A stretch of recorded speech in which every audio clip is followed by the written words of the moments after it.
परीक्षित भगवान कन्हैया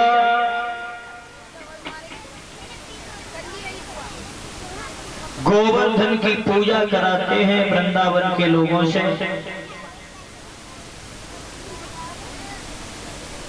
गोवर्धन की पूजा कराई है भगवान ने, ब्रज के लोग बड़े प्रसन्न होते हैं। और कहा है भगवान ने, देवराज इंद्र का पूजन बंद करो और आज से गोवर्धन की पूजा किया करो। ब्रजवासियों ने ये कहा था भगवान से, कन्हैया अगर देवराज इंद्र को पूजन हम बंद करें तो भी क्रोधित न होंगे। तो ये बात हकीकत है, अगर कहो कि पूजा करो और फिर पूजा बंद करो तो क्रोध तो होगा। पूजन भगवान ने बंद कराया, देवराज इंद्र बहुत क्रोधित हुआ। इतनी वर्षा हुई लेकिन भगवान कन्हैया ने गोवर्धन पहाड़ पर छोटी वाली उंगली पर रख लिया। देखिए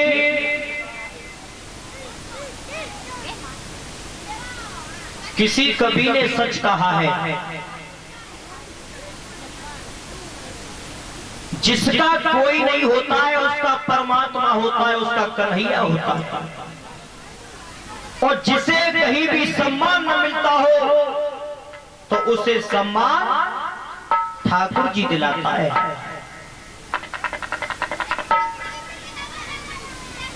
जिसका सम्मान नहीं होता हो उसे सम्मान परमात्मा ने दिलाया है। बताया है हाथ में 5 उंगली होती है, 5 उंगली होती है। तो आपने देखा होगा जब कभी भी बेनामा करवे जाता है या और कोई जरूरत पड़ते है बैंक में जाके, तो क्या यूज कराया जाता है? अंगूठा। बेनामा हो तो कह देते कि लगा दे अंगूठा, बैंक में जाओ तो लगा दे अंगूठा। अंगूठा का सम्मान बढ़ गया। अब आया इस उंगली का नंबर। जब किसी को हम रास्ता बताते हैं तो रास्ता जाई उंगली तो बताई जाती है, जी चले जाओ भैया जी रास्ता गई है। उसके बाद ये तो अपने में सबसे बड़ी है ही, इसका सम्मान तो है। ये वाली उंगली अपने में बड़ी है। और हवन क्रिया में जब पूजा पाठ में लोग इस समय भाग लेते हैं तो आपने देखा होगा जब तिलक किया जाता है मस्तक पर तो कौन सी उंगली से करो जाती है? हाँ, अनाम का उंगली से, यानी छोटी से बड़ी। तो इन चारों को सम्मान है। ये तो अपने में बड़ी है। अंगूठा का सम्मान बढ़ गया, लेकिन 5 में तो जिकाऊ नहीं पूछी, सबसे छोटी जिकाऊ नहीं पूछी। तो भगवान कन्हैया ने विचार करो कि जाको सम्मान मैं रखूंगा, मैं रखूंगा इसका सम्मान। तो कन्हैया ने उस यशोदा के लाला ने गोवर्धन पहाड़ जिस समय उठाया था तो छोटी वाली उंगली पर उठाया था। बोलिए गोवर्धन महाराज की। तो ध्यान रखना, जिसका कोई नहीं होता है उसका परमात्मा होता है।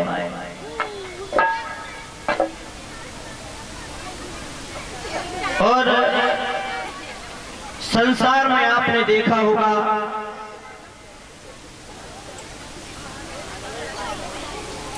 ईश्वर तब तक मदद नहीं करता है जब तक ये संसार के मददगार, ईश्वर तब तक मदद नहीं करता है ये दुनिया के जितने मददगार हैं, जे जब तक मदद करता है तब तक परमात्मा मदद नहीं करता। देखिए बात आ गई है, थोड़ी देर ध्यान देंगे सभी। एक बार दुर्योधन कौरव और पांडवों में जिस समय जुआ का खेल हुआ था, जुआ का खेल, एक कवि कल्पना कर रहा है कि जुआ जैसा खेल नहीं, अगर हार न हो तो कितना बढ़िया खेलो जुआ को। 1 लाख अगर दाव पे लगे हुए और जो ने वो पत्ता सीधो आएगो तो है गए लखपति, और उल्टो आएगो तो खाकपति ना रहे। जुआ जैसा खेल नहीं, अगर हार न हो तो मित्र जैसा रिश्ता नहीं, अगर गद्दार न हो तो, और भाई जैसा संबंध नहीं अगर तकरार न हो, और खीर जैसा भोजन नहीं बीमार न हो तो।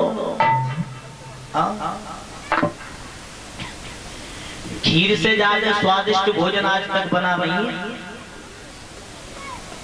80-90 साल के बड़े बूढ़े डोकर हो और ताऊ में होने का बीमार, संज्ञा को भर के थारी खीर खवाए दी और सवेरे ही राम राम राम की। तो देखिए खीर से ज्यादा स्वादिष्ट भोजन नहीं बना है आज तक। तो कल हम सांझ को भोजन कर भी गए, थी तो उनके यहाँ खीर बनी, और करें का इच्छा तो खूब बढ़िया खीर बनी, इच्छा तो खूब करी, लेकिन एक गाय का एक मरीज जैसा परहेज होता है, गायकार का एक मरीज जैसा परहेज होता है। रह गए मन मारे के बहुत बढ़िया खीर बनी न खाए पाए। तो खीर से ज्यादा स्वादिष्ट भोजन नहीं बना सकता। जुआ जैसा खेल नहीं, अगर हार न हो तो, वैसे तो बहुत बढ़िया खेलो जुआ को। 1 लाख दाव पे लगे हो, पत्ता सीधा आएगा तो लखपति है, और उल्टो आएगा तो खाकपति बनी। कौरव और पांडवों के बीच में जुआ का खेल हुआ था, जुआ का खेल। तो पांडव सब कुछ हार गए थे, सब कुछ हार गए थे, अंतिम दांव द्रौपदी को भी हार गए थे पांडव। तो दुर्योधन, ध्यान रखना इस महाभारत की सबसे पहली नींव कहां से जमी थी। कुछ कथावाचक ये कहते हैं, कुछ हमने सुना है और समाज में ये बात फैली हुई है। लोग बात करते हैं कि रामायण सुननी चाहिए, महाभारत नहीं सुनना चाहिए। लेकिन मैं उनसे ये पूछ रहा हूं, महाभारत क्यों नहीं सुनना चाहिए? हमने जब बात पूछी तो उनका जवाब ये रहा कि महाभारत में लड़ाई भई, तासु महाभारत न सुनना चाहिए। चलो ठीक है, मान ली महाभारत में लड़ाई भई, और रामायण में का लड़ाई नहीं भई। ध्यान रखना, रामायण में लड़ाई हुई थी 84 दिन, और महाभारत में लड़ाई भई 18 दिन। लड़ाई रामायण में 84 दिन, महाभारत में 18 दिन। लड़ाई तो मुंह भई। महाभारत में भी एक नारी के पीछे युद्ध हुआ था, और रामायण में भी एक नारी के पीछे ही लड़ाई हुई। लेकिन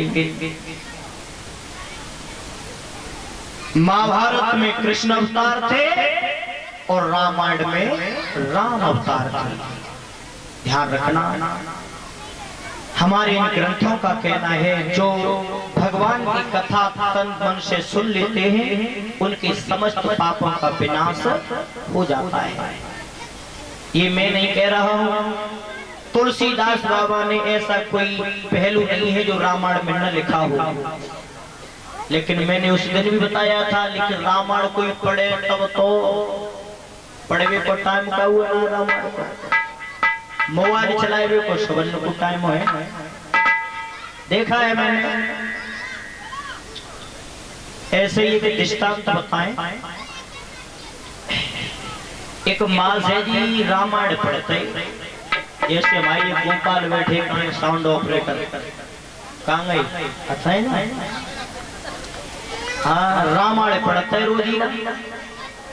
इंतकाउ विद्वान ने कही कि रामायण पढ़ो तो उद्धार हो जाओ, और कौन से रास्ता पे चलना है उस रास्ता पे सही चलोगे। ध्यान रखना, रामायण रामचरितमानस ये अच्छे रास्ता पे चलाना सिखाती है।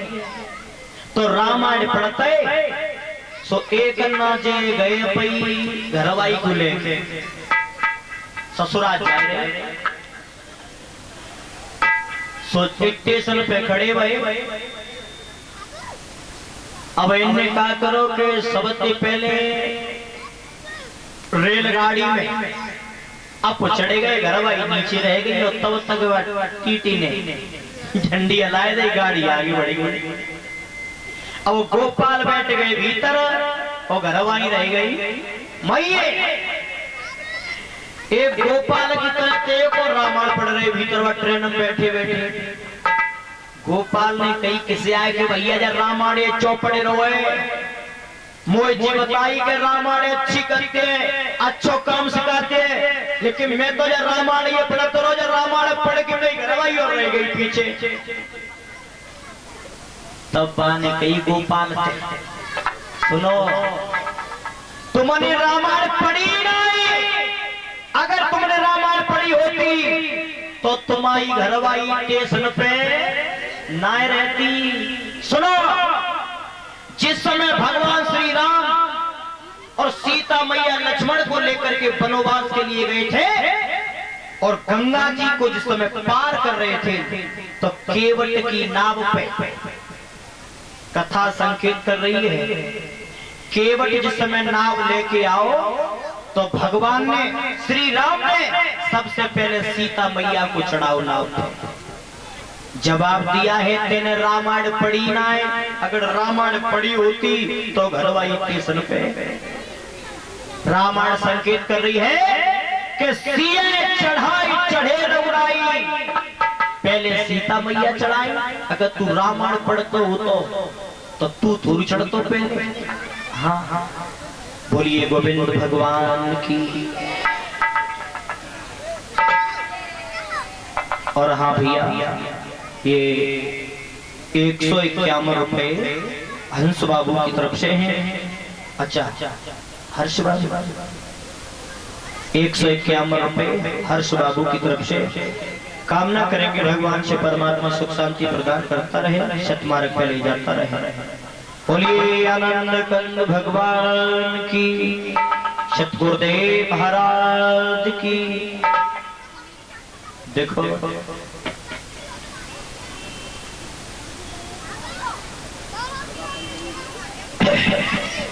श्री सुखदेव जी समझाते हैं राजा परीक्षित,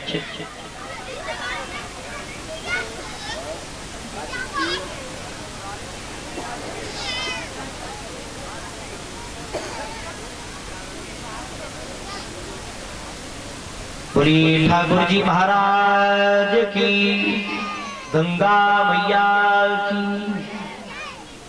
गुरुदेव महाराज की। कोई करो जय, कोई करो है। बोलिए सच्चे दरबार की जय रे श्री राम है। ऐसे बोलो।